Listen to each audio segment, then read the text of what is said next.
Hi, I'm Tyler. And I'm Sadie with Great Catholic Book Club. And welcome to our April Book of the Month, Pride and Prejudice. I can't believe it's already April. I know. And this is the book that I think the most anticipation has built up around. Mm-hmm. People are excited about this book. Oh, I'm excited about this book. You chose this book. Mm-hmm. This is one of our all-time favorite books. It's one of your, it's your favorite book. And it always has been the whole time I've known you. So I'm really excited to read this together. Yeah, and so this book means a lot to our marriage in particular. So I'm gonna tell them a story now. Okay. So when we got married, we were not Catholic. Nope. We were not remotely spiritual or religious, which I know is very odd for people to think of when they see us now. But at that time, faith had nothing to do with our lives. And at the point in our marriage where I came to a huge spiritual awakening and I wanted that to change, and I started to go through RCIA, that actually caused more of a rift between us, because we're not moving in the same world anymore. Yep. And I don't think you had any idea, like, who I was turning into. No, I was mostly just confused. Yeah, like, what is this weird religion thing you're doing? Yeah. But through the intercession of Our Lady, I was called to share Pride and Prejudice with you, which is really interesting, right? Yeah. For the Lord to say, have your husband read this book by Jane Austen. And your reaction, too, was pretty funny at the time. Yeah, I read the book and nothing happens. It's just a bunch of people sitting around talking about their feelings. Yeah, which that's not a story, in your opinion. But the characters and the choices they were making and the way that they related to marriage, I think for the first time, it gave us a medium to start understanding what the church teaches about marriage. It started to give us a common language so that we could really talk about what it means to be married and what the teachings of the Catholic Church, how that can be applied. Because we'd never even considered what marriage was or what we were doing or any of that. It's a thing that you do. And even that is increasingly going away culturally, just this expectation that it's a thing you do. And then also it's supposed to make you happy. Right. You know, like it exists for your gratification. Yep. But the church's teachings on holiness and growth and virtue, that the person you're married to is supposed to help you become a better person. Yeah. That is not something that and even as many times as I'd read this book, because I read it in high school, and I've probably read it like, I'm going to conservatively say 50 times at this point.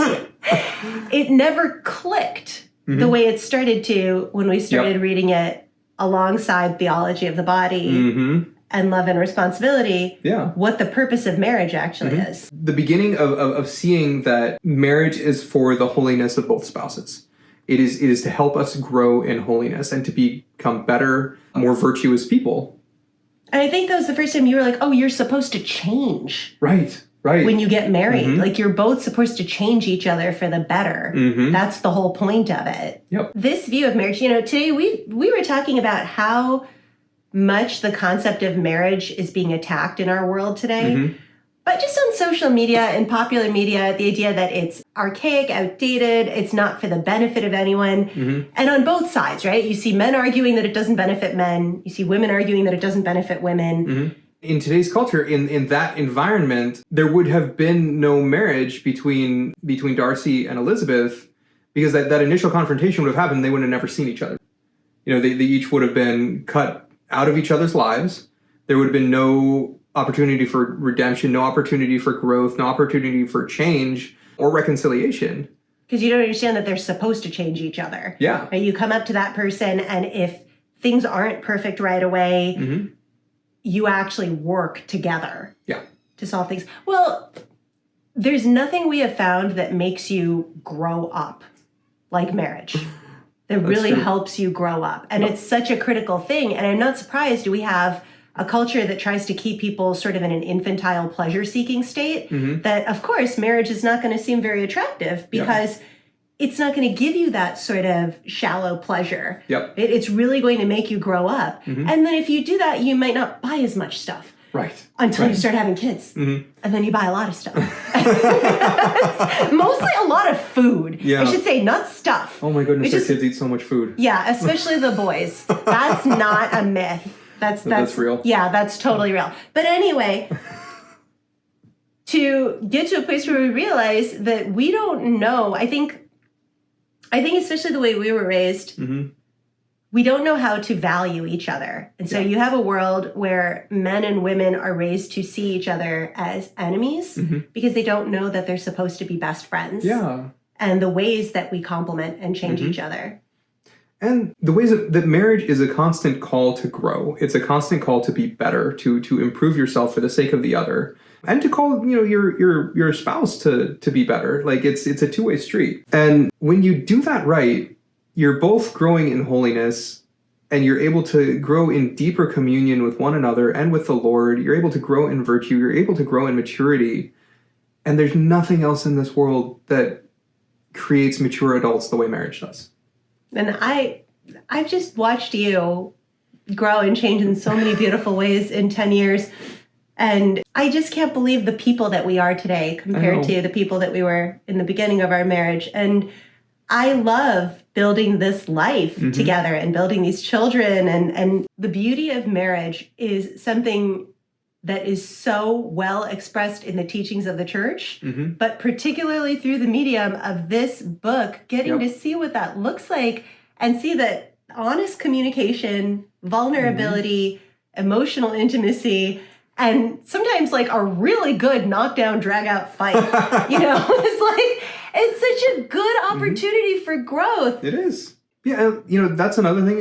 This is a book that gave us a blueprint for how to call each other to be better.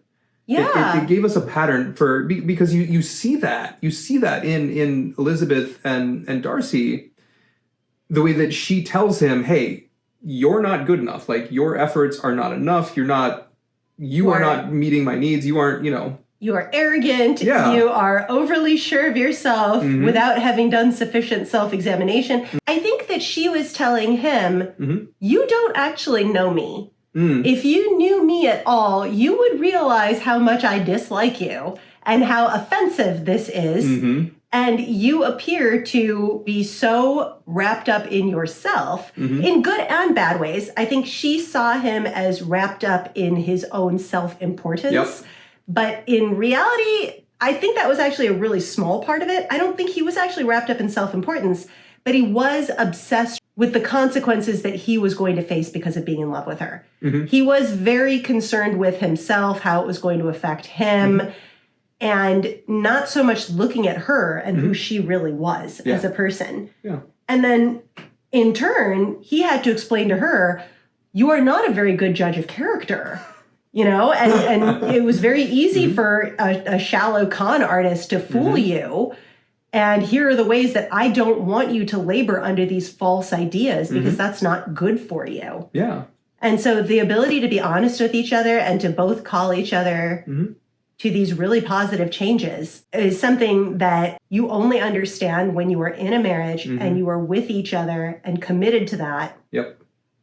And I think this is something that when I came to the church and when we both started coming to the church and reading it and realizing that the Catholics are the ones that don't believe in divorce. They're the only ones that hold that indissolubility line.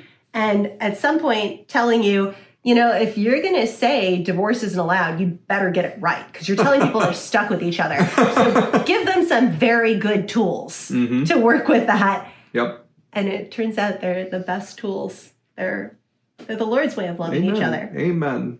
And they've been around for a long time. 2,000 years, not having to figure out how to do it right. I mean, this book is almost 200 years old, something like that. Yeah. It's a very old book, and the concepts and ideas in it were completely new to me. Me too. And I'd read it so many times. But when you read things, when you consume things through the light of the teachings of the church, they actually make sense for the first time. Yeah. Because they fit into a coherent anthropology of man.